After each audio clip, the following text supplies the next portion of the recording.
If this happened in Ghana or South Africa, the internet will be on fire with debate, panels and outrage everywhere. But because it happened in Nigeria... Before I play the video to you, let me give you the context so you will understand what you are about to watch. So this is about a Gambian Senegalese, an African, who was recently denied entry into Nigeria and sent back at the airport. According to his own account, Nigerian immigration officials told him his visa could not be verified or approved at the point of entry, reportedly due to system issues, and he was not allowed to enter the country. He later described the experience as humiliating and said he was not asking for special treatment, just dignity and clear communication.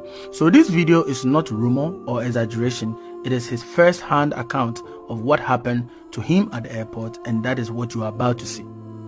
I don't think I will ever step foot in Nigeria again for the rest of my life if I can avoid it. I just got deported from Nigeria, and it was the most dehumanizing, humiliating experience ever in my life. And it wasn't just because I was getting deported, but it's because how I was treated. And it's absolutely breaking my heart that I have to make this video, because if you know me, you know my love for Nigerians really go deep, bro. I even feel the need to apologize to my Nigerian colleagues and just all the people from Nigeria that really support me, you know, I truly champion for Africa, bro, you know what I'm saying? And to get treated like that on African soil, Nigeria was always the #1 country on my travels list, more than I wanted to even go back to Senegal and Gambia. I swear. Nigeria is so rich in culture, tradition, and history, and I've always wanted to experience that. I always wanted to submerge myself within that. And I feel like that was robbed of me, not just because of the deportation, but because of how traumatic the whole experience was and how some of these people were speaking. I'm just I don't ever want to have to deal with this again for the rest of my life. So a friend of mine was getting married in and was like, yo, Mo, pull up to my wedding, don't worry about airfare, whatever, I'll pay for all that. So he was basically taking care of everything. So I was super, super excited. And I've had this thing where in every African country I go to, I always want to go to an orphanage and figure out how I can contribute or anything of that sort. So I was like, yo, let me figure out what I can do to give back to the people in Nigeria. So I spent thousands and thousands of dollars of my own money